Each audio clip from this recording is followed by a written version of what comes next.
ನಿಲ್ಲಿರಿ, ಒಳಗೆ ಹೋಗಕೂಡದು. ನಾವು ಸ್ವಾಮಿ ಸಂದರ್ಶನಾರ್ಥಿಗಳು, ನಮ್ಮನ್ನು ತಡೆಯಬೇಡಿ. ನಿಲ್ಲಿರಿ, ನುಗ್ಗಬೇಡಿ, ಇದು ಸಮಯವಲ್ಲ. ಸ್ವಾಮಿಯ ಸಂದರ್ಶನಕ್ಕೆ ಯಾವಾಗಲೂ ಸಮಯವೇ. ಈಗಿಲ್ಲ. ಯಾಕಿಲ್ಲ? ಶ್ರೀ ಲಕ್ಷ್ಮೀನಾರಾಯಣರ ಅಂತರಂಗ ವಿಲಾಸ ಸಮಯವಿದು. ಒಳಗೆ ಯಾರೂ ಹೋಗಕೂಡದು, ಇದು ನಮ್ಮ ಅಪ್ಪಣೆ. ಸ್ವಾಮಿಯ ಸಂದರ್ಶನಕ್ಕೆ ಯಾವ ಅಡ್ಡಿಯೂ ಇಲ್ಲವಲ್ಲ. ಬೇಕಾದಾಗಲೆಲ್ಲ ಬರಬಹುದೆಂದು ನಮಗೂ ಅಪ್ಪಣೆ ಆಗಿರುವುದು. ಅಡ್ಡಿ ಮಾಡುವುದು ದೋಷವು. ನಿಮ್ಮನ್ನು ಒಳಗೆ ಬಿಡುವುದೇ ದೋಷವು. ಇದೇನಿದು ಅಸಂಬದ್ಧವಾದ ಮಾತು? ನೀವಾಡುವುದು ಅಸಂಬದ್ಧ. ತ್ರಿನೇತ್ರ, ಚತುರ್ಮುಖ, ಸಹಸ್ರಾಕ್ಷ ಇಂಥವರೇ ಬಂದರೆ ಒಳಗೆ ಬಿಡುವುದಿಲ್ಲ. ನಿಮ್ಮಂಥ ಬಡಜೋಗಿಗಳನ್ನು ಒಳಗೆ ಬಿಟ್ಟೇವೆ. ಸುಮ್ಮನೆ ಹೊರಟು ಹೋಗಿ ಇಲ್ಲಿಂದ. ಭಗವಂತನು ಅಧಿಕಾರ, ಐಶ್ವರ್ಯ ಇತ್ಯಾದಿಗಳ ಅಂತಸ್ತಿಗೆ ತಕ್ಕಂತೆ ಇಲ್ಲ. ಆತನಿಗೆ ಸರ್ವರೂ ಒಂದೇ. ಆತನು ಎಲ್ಲರಿಗೂ ಬೇಕಾದವನು, ಎಲ್ಲರೂ ಆತನಿಗೆ ಬೇಕಾದವನು. ನಮ್ಮೊಡನೆ ಚರ್ಚೆ ಮಾಡಲು ಬಂದಿರುವಿರಾ? ಸಾಕು, ಆಚೆಗೆ ನಡೆಯಿರಿ. ಬಾಗಿಲು ಕಾಯುವ ನಿಮ್ಮೊಡನೆ ನಾವೇನು ಚರ್ಚೆ ಮಾಡಲು ಬಂದಿಲ್ಲ. ನಾವು ಶ್ರೀಹರಿಯ ದರ್ಶನವನ್ನು ಮಾಡುವ ವಿಷಯದಲ್ಲಿ ನಿಮ್ಮ ಅಡ್ಡಿಯೊಂದೂ ಸಾಗಲಾರದು. ಒಳಗೆ ಹೋಗುವ ವಿಷಯದಲ್ಲಿ ನಿಮ್ಮ ಪ್ರಯತ್ನಗಳೊಂದೂ ಸಾಗದು.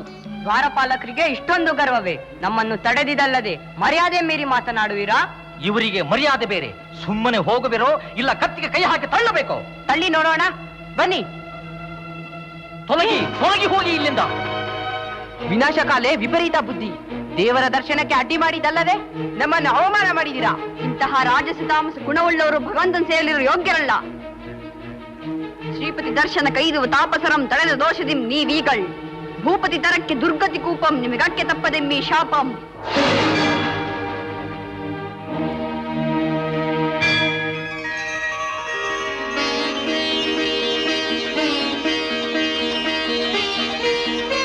ನಾರಾಯಣ, ಜನಾರ್ದನ, ಲಕ್ಷ್ಮೀರಮಣ, ನಿನ್ನ ದರ್ಶನದಿಂದ ಧನ್ಯರಾದೆವು.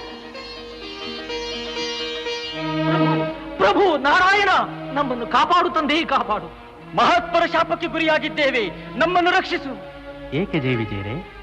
ಸಕಲವನ್ನೂ ಅರಿತು ನಿನಗೆ ನಾವೇನು ಅರಿಕೆ ಮಾಡಬೇಕಾಗಿದೆ ಪ್ರಭು? ಜೈ ವಿಜಯರೇ, ಬೆಂಕಿ ಹುಟ್ಟಿದ ಸ್ಥಳವನ್ನೇ ಸುಡುವಂತೆ ಅಜ್ಞಾನ, ಅಹಂಕಾರ, ಅವಿವೇಕಗಳು ನಿಮ್ಮಲ್ಲಿ ಆಶ್ರಯ ಪಡೆದಿವೆ. ಪೂರ್ವದಲ್ಲಿ ನೀವೀರ್ವರು ದೇಶಾಸೂಯಿಗಳಿಂದ ಪರಸ್ಪರ ಶಪಿಸಿಕೊಂಡು ಆನೆ ಮೊಸಳೆಗಳಾಗಿ ಹುಟ್ಟಿ ಅನೇಕ ಕಷ್ಟಪಟ್ಟು ಮತ್ತೆ ನನ್ನ ಸನ್ನಿಧಿಗೆ ಬಂದಿರಿ. ಈಗ ಮಹಾಮೇಧಾವಿಗಳಾದ ಬ್ರಹ್ಮಮಾನಸ ಪುತ್ರರನ್ನೇ ಅಪಮಾನ ಮಾಡಿದ್ದೀರಿ. ಹೌದು ತಂದೆ, ನಮ್ಮದು ಮಹಾ ಅಪರಾಧ. ಯಾರೇ ಆಗಲಿ ಅಪರಾಧಕ್ಕೆ ತಕ್ಕ ಪ್ರಾಯಶ್ಚಿತ್ತವಾಗಲೇಬೇಕಲ್ಲವೇ? ಹೇಳಿ, ಭೂಲೋಕದಲ್ಲಿ ನನಗೆ ಮಿತ್ರರಾಗಿ 7 ಜನ್ಮಗಳನ್ನೆತ್ತಿ ನನ್ನ ಸನ್ನಿಧಿಗೆ ಬರುತ್ತೀರೋ, ಇಲ್ಲ ಶತ್ರುಗಳಾಗಿ 3 ಜನ್ಮಗಳನ್ನೆತ್ತಿ ನನ್ನ ಸನ್ನಿಧಿಗೆ ಬರುತ್ತೀರೋ? ಹೆಚ್ಚು ಕಾಲ ನಿನ್ನ ಸನ್ನಿಧಿಯನ್ನು ಬಿಟ್ಟು ಇರಲಾರೆವು ಪ್ರಭು. ಶತ್ರುಗಳಾದರೂ ಚಿಂತೆ ಇಲ್ಲ, 3 ಜನ್ಮಗಳೇ ಸಾಕು. ತಥಾಸ್ತು.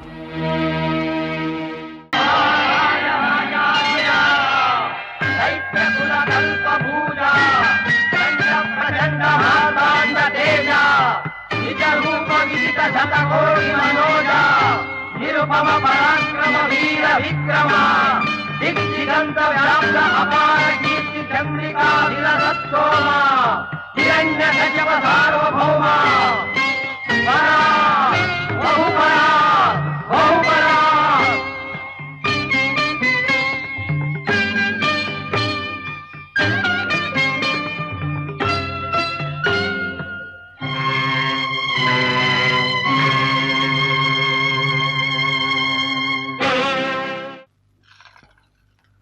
ಅಣ್ಣ, ನಿನ್ನ ಪ್ರತಾಪಕ್ಕೆ ಎದುರಿಲ್ಲ, ನಿನ್ನ ಸಾಹಸಕ್ಕೆ ಎಣೆ ಇಲ್ಲ, ನಿನ್ನ ವೈಭವಕ್ಕೆ ಸರಿ ಸಾಟಿ ಇಲ್ಲ.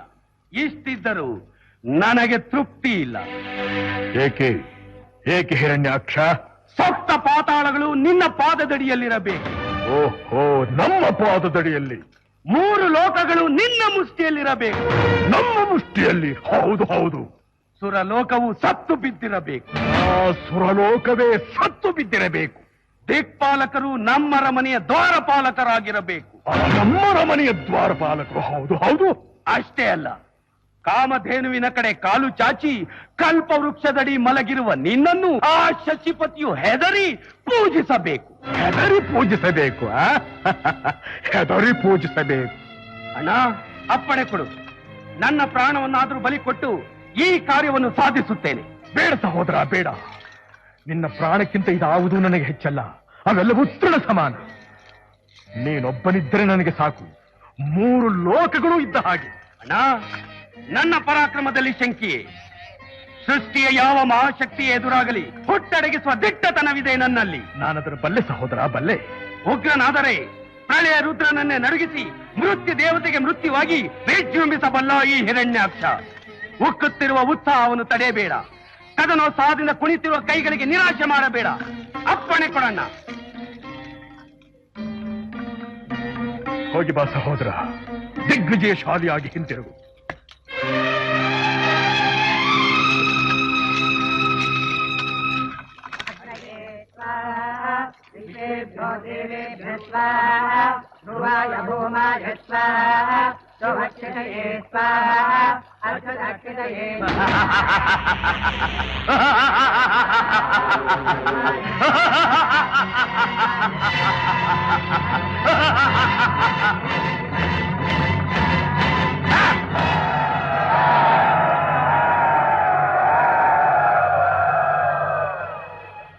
ಹಿರಣ್ಯಾಕ್ಷ, ಹಿರಣ್ಯಾಕ್ಷ, ಏನಿ ಅಟ್ಟಹಾಸ, ಏಕೆ ಆಕ್ರೋಶ? ಕದನೋತ್ಸಾಹ. ವರ್ಣ, ನಾನು ನಿನ್ನೊಡನೆ ಹೋರಾಡಬೇಕು. ಏನು, ನೀನು ನನ್ನೊಡನೆ ಹೋರಾಡಬೇಕು? ಈ ಹುಚ್ಚು ಆಸೆ ಏಕೆ ದಾನವ? ಲೆಕ್ಕವಿಲ್ಲದಷ್ಟು ಅಶ್ವಮೇಧ ಯಾಗವನ್ನು ಮಾಡಿ ಅಜಯನೆಂಬ ಬಿರುದನ್ನು ಪಡೆದಿದ್ದಿ. ಅದಕ್ಕೆ ನನ್ನ ಎದುರಾಳಿಯಾಗಿ ನಿನ್ನನ್ನೇ ಆರಿಸಿದ್ದು. ಅದೆಲ್ಲ ಮುಗಿದು ಹೋದ ಕಥೆ. ಈಗ ನನ್ನಲ್ಲಿ ಯುದ್ಧೋತ್ಸಾಹವಿಲ್ಲ. ಅದನ್ನು ನಾನು ನಂಬುವುದಿಲ್ಲ. ಈಗ ನೀನು ನನ್ನೊಡನೆ ಹೋರಾಡುವಿಯೋ ಇಲ್ಲ ಈ ನನ್ನ ಗದೆಯಿಂದ? ಹಿರಣ್ಯಾಕ್ಷ, ಏನಿ ಉದ್ದಟತನ? ನಿನಗೆ ಯುದ್ಧ ಮಾಡಬೇಕೆನ್ನುವ ಹಠವಿದ್ದರೆ ನಿನಗೆ ಸರಿಸಮನಾದ ವೀರರೊಡನೆ ಹೋರಾಡು. ನನಗೆ ಸರಿಸಮನಾದ ವೀರ ಯಾವನು? ನಾರಾಯಣ. ನಾರಾಯಣ. ಆ ನಾರಾಯಣನನ್ನು ನಾನು ಎದುರಿಸುತ್ತೇನೆ.